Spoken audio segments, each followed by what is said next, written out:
If you have between 2.3 to around 2.8 million shillings, which subcompact crossover will you buy?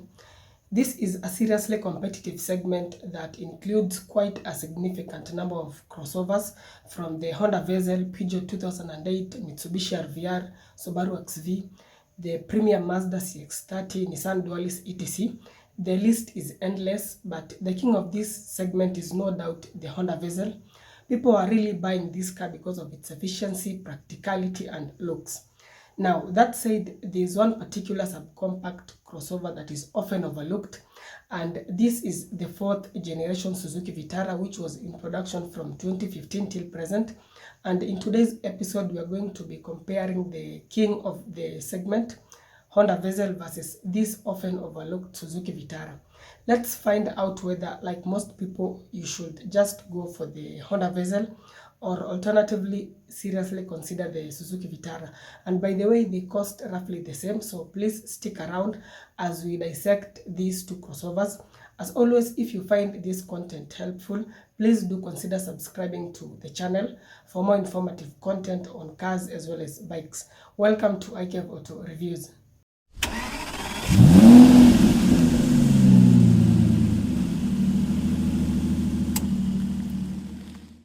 So straight away, let's begin by talking about what powers these two vehicles, starting with the Suzuki Vitara. Now, the first option is a 1600cc naturally aspirated that produces 118 horsepower. The second option is a 1000cc 3-cylinder booster jet engine that produces 110 horsepower. This particular option was available from 2018, so you can only get it on 2018 models and onwards.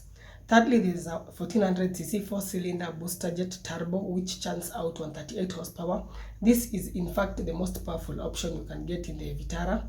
Lastly, there is also a mild hybrid version of the 1400cc turbo. The engine itself produces on 27 horsepower, then the mild hybrid setup adds 13 more horsepower. And again, this particular option was only available from 2018. Now, in terms of reliability, these engines are pretty good, but the most reliable one is the 1600cc naturally aspirated. It's a very simple engine which is quite easy and affordable to maintain. In terms of power, it's average but decent enough for point A to B transportation. With 4 passengers on board, it may feel it's like as if it's struggling, and especially on steep inclines, but aside from that, it's decent enough. The 1000cc 3-cylinder turbo on paper may sound too weak and fragile considering the vehicle size, but it in fact feels quite spirited due to the turbo. Power is readily available lower down the RPM, though in the long run it may not be as tough as the 1600cc, and that may also be contributed by how you drive. If you keep straining that small engine with very fast and rough driving, you may end up compromising on its long-term reliability, but if you just drive it decently, it will last. The other two 1.4-liter engines are better power-wise and also reliable as long as you maintain them well. Always remember that with any turbocharged engine, you must be extra careful with things like oil changes. Stick to the recommended oil and parts, and it will definitely reward you with a good ownership experience. The mild hybrid is indeed mild. This car cannot drive on EV mode. The setup just gives some small boost to the engine. In fact, even in terms of consumption, it's not significantly better compared to the 1.4 non-hybrid. This car is available in either front or all-wheel drive, and speaking of all-wheel drive, Suzuki has one of the best all-wheel drive systems. It's way superior. In fact, this Vitara can tackle some terrains that most competitors can't handle. Transmission-wise, there are 3 options: a 5 or 6-speed manual, which are not that common. Then there's a 6-speed automatic, not a CVT, but the conventional automatic with paddle shifts to enable you to cycle through the 6 gears. Suzuki and Mazda are among the few automakers who have not been carried away by the CVT wave. Now, most variants of the Vitara will come with the 6-speed automatic, which is very reliable.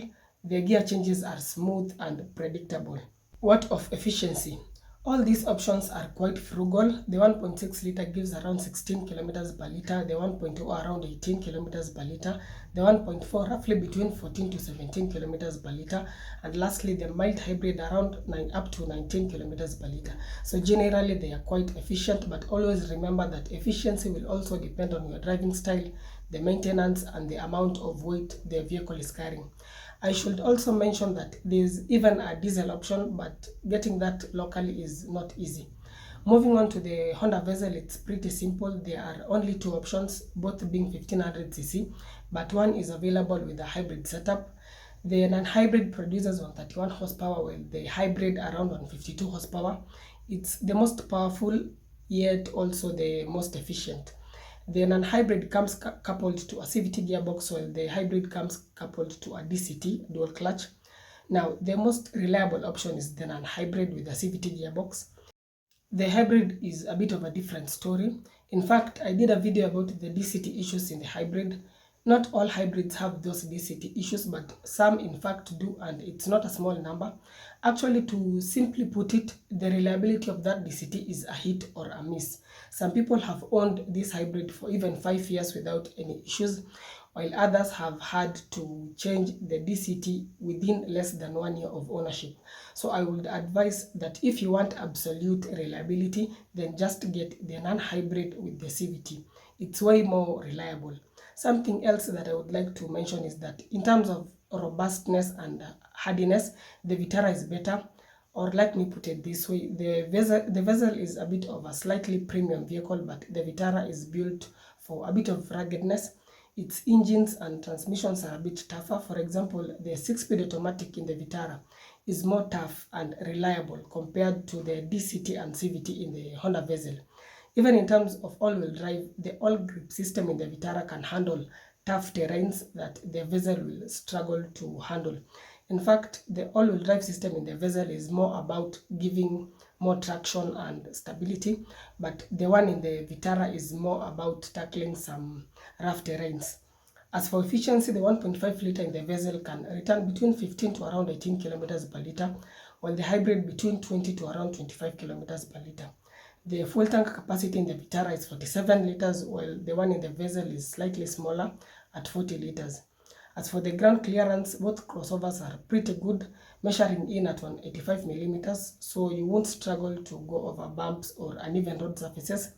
And that's one of the main advantages of these subcompact crossovers. Suspension-wise, again, they are equally matched, with both having McPherson struts at the front and torsion beams at the back.